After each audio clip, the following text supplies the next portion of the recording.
Hello Mondeo fans and welcome back to the channel. Right guys, so welcome back. Bit of progress since the last video, since I've been waiting for a load of parts and stuff to come. So basically we're going to catch up on the little things that I've done. Got some prep done underneath. I've found a couple of little bits of rust on the chassis, so I sprayed those off. Done some work on the fuel system. Obviously that's what I'm carrying on with, but let's go and have a look and see what I've gotten up to basically. Okay guys, so back in the garage. Excuse the mess everywhere. As you can see, got the prop over there, got the fuel tank out, and I have got the pump which I've been doing some messing about with. So on the outlets we've got return and feed. As you can see, got AN6 feeds on them, and what I've done is I have put a 340 litre per hour pump in there.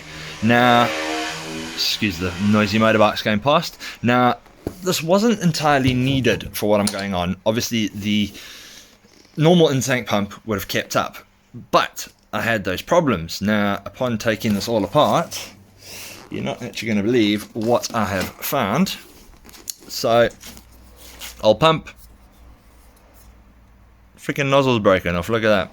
So when I pulled it out, I saw something wasn't wrong. Now obviously I wasn't using these, whatever this is called, covulated pipe or whatever. I wasn't using that before. I was using some submersible rubber pipe, and I don't know, you can see that it's pretty thin, that wall of that plastic, and I don't know whether it was just maybe made too much pressure on it when it bent, you know, because obviously as this compresses it bends this down, and this covulated pipe really bends, whereas the rubber pipe didn't bend as well. So what I noticed was it had a small crack. I don't know if you can see where it's cracked down there. It had a small crack in it, so I just took it off and I pushed on it ever so lightly and it just broke off. Now that was obviously I think that was the Mondeo pump. So went ahead and I grabbed, dig it out the box here, went ahead and I grabbed the actual Volvo pump, pushed on the outlets, and the freaking exact same thing happened. It broke off. So both of those pumps are scrap. Obviously they are not meant to come on and off and be attached with different things, but yeah, that was my issue, so that's sorted. But I just went for a universal cheap in-tank pump that will more than float what I'm up for, more than flow what I need to the surge tank. So got that done. Also, let's take a little walk over here to my CV joints, to my prop shaft I should say. So flop that bad boy out, was having a look, and I've noticed, you can't even see that there, but all of these little boots have got splits in them, including the central one. Now, these ones are easy enough to do. Just flip them off, put the boot on. Same with the other side. I've actually, if you remember back when I've got that other XC60 prop that didn't fit, I've still got that in my spares, and that's got good boots on it, so I can swap those boots, so that's not going to cost me anything. Problem being, let's get along to the middle one here. This one's split. Now, there's no way to split this off without, I imagine, somehow splitting this prop shaft. I don't really want to do that. Looking online, it looks like you're supposed to buy a new prop shaft in that split, or when the bearing goes. Obviously my bearing is absolutely fine in here. There are no problems, no noises or anything, no binding up. It's just that bloody boot. So what I'm going to try and do probably is get one of those universal CV boots and put it over the top here. Pack it full of grease again. It hasn't actually lost that much grease, but I'll pack it full of grease again and use one of them universal CV boots on here just to keep it alive, because these props are not the easiest things to come by. But yeah, you can actually see that split in that one there, and the other one's almost as bad as that, but that's the worst definitely. But luckily enough, as I said, the end ones I can replace. I've got the parts. But yeah, just more maintenance rubbish when what I really want to do is look for more power. Joys. Right guys, so moving on to something that can be a bit more productive. As you can see here, we've got my favourite thing, the fuel pump and fuel tank. So if you remember, or if you've been following this since the beginning, you'll remember all the pain I had with that bad boy. Thankfully, this is now going to solve all my problems. I'm actually really happy to have an aftermarket pump in here and a decent covulated pipe and everything. So this is now going to finally be the last time I get it in here, and it's going to stay here, because now this pump basically is going to be just flowing fuel. It's not actually going to be building any pressure, so it's just going to be flowing straight into the surge tank. So it's going to live a pretty easy life. It's literally just because those other pumps were broken that I had to fit it. So yeah, that in that hole and all bolted up. That's what we're going to do now.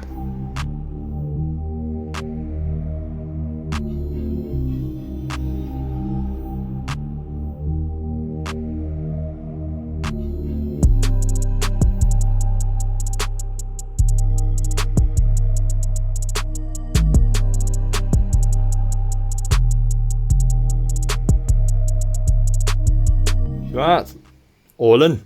So the awkward part is going to be, you can see this, the amount of space these AN fittings take up. So I'm going to be just measuring what sort of fittings I can put on here, whether just a straight will work or whether I'm actually going to need a 90 degree.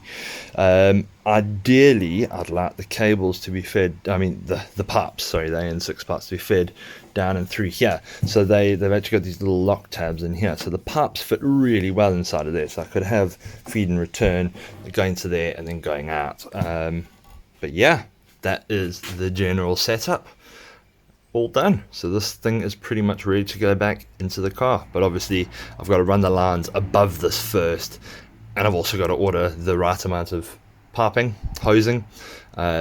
So I've got to sort of get this in place and measure it all up, and then order some hoses in. I think I've got all the fittings, so that part of it should go quickly. But yeah, I'm going to definitely need probably 8 meters of AN6 hose, so it's going to be about 2 meters of each hose for this. It's actually going to be a bit less, but I'm going to have more, and then I'm going to need the one that goes all the way to the return from the front of the car. Fingers crossed I've got enough AN8 though. I think I do. I think I've got just enough, but need to get things all sort of placed up and measured. So yeah, that's the next bit of fun. Right, so I've just quickly mocked up a couple of 90s onto here. As you can see there's a bit of clearance there. Unfortunately, I think 290s are going to be the best idea on it, because anything tighter actually falls up against there. But yeah, that's the general idea. Now obviously I'm going to follow this around here, but where it gets really tight along here, I can't really follow that, so I'll probably have them going something like that, and then just above the rail up top there with something holding it down, like maybe a bit of strapping or something, but just to keep the pipes into these channels really, so if I ever do need to drop the tank again, they hang on. But yeah, it's looking good. I think that's going to work quite well. Clearance, I'll have to just check, but yeah, looking good so far. Right guys, so what we're going to be doing now is I'm going to be making the AN pipes that go from here to the bulkhead fittings. So we're going to do that quickly. I'm going to show you how it's done. I'm just going to show you on one fitting so it doesn't take forever, and I'll probably fast forward through the next one. Basically, let's have a quick look here and I'll just show you what I got set up. So I've got 2 straights that I'm going to use. I'm going to reuse this 90 degree because I don't actually need that one, and I got another 90 degrees, so the 90s go on here, the straights go where it comes out the bulkhead fittings. So let's get you set up and let's have a bit of a go at it. Alright guys, so as you can see, got my tube in here. So obviously cutting anything, when you're sizing up anything, the main thing is measure, measure, measure. So I've got that part already cut. This part I have I've already put a mark there, just using a bit of this tape. The reason why I put tape over is when I cut through it, it's going to save the braiding. I might actually put another piece on here and just move it along a little bit more, just so I got a bit more space on here. But I think that's enough to have enough space and everything. So what I'm going to do, I'm going to quickly just mark up this with another piece of tape. Simple stuff.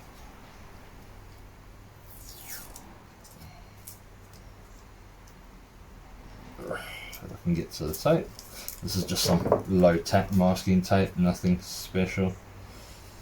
And just wrap it around there. As I say, it's just to protect the braiding for when I do cut it. Now, I'm going to go over there to my little workbench. I've got a workbench that clamps down on here and leaves us at a flat edge, and you actually use a grinder with a cutting disc to go through it. That gets it the best sort of, as you can see on here, it gets it the best sort of end on there. And then it goes in. So what I'll do, I'll quickly run away over there, get that cut, and then, yeah, come back and we'll show you how to put a fitting on the end of it. Alrighty guys, so got that one chopped up, marked up the other one. So what we're going to do, we're going to, let's just put the straight fitting on one end, and I'll show you all how that's done. So I'm just going to pull off this tape here, if I can, if I've got freaking fingernails to do it. Right, there we go. Right, so obviously I'm not a professional at this, but I've watched thousands of videos online and I've got my little process down to doing this, and it seems to be the most common one used, so works, it's all good. Right, first thing to do, get a little bit of WD-40 and spray it on the end. It's just to make it a little bit slippery, so this will go on okay. And then obviously, so how the AM fittings work is that goes onto the part, then the part screws into that pushes its way in as it screws in. Now, so you want to give it a bit of lubrication, so this will slide. So out of the way, so we can actually look here. Stay there. So we're going to get that in first, and then start screwing that guy in. So obviously, try and get the braiding on the inside of it.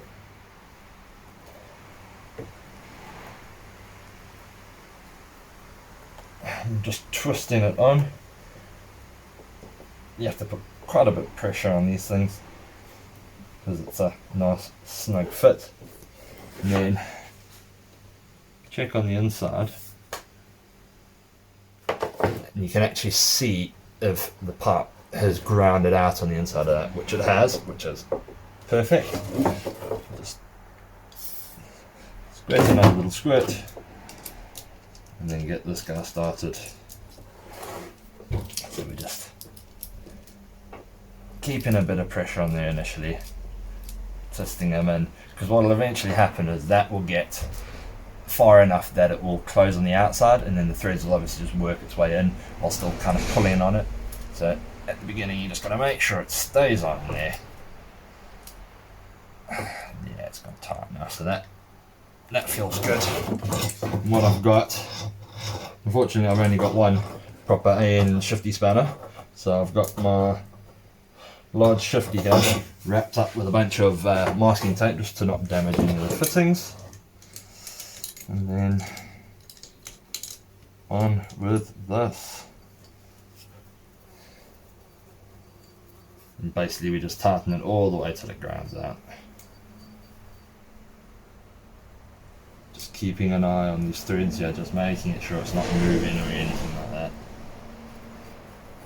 Okay, that's nice and tight now. Still got probably a quarter of the threads left, but at least I know it's biting nicely. Obviously these anodized black fittings, you've got to be pretty careful of not to gnarl them up. Fortunately this is all going to be under the car, so nobody will see this, but the ones in the boots I had to be quite careful of.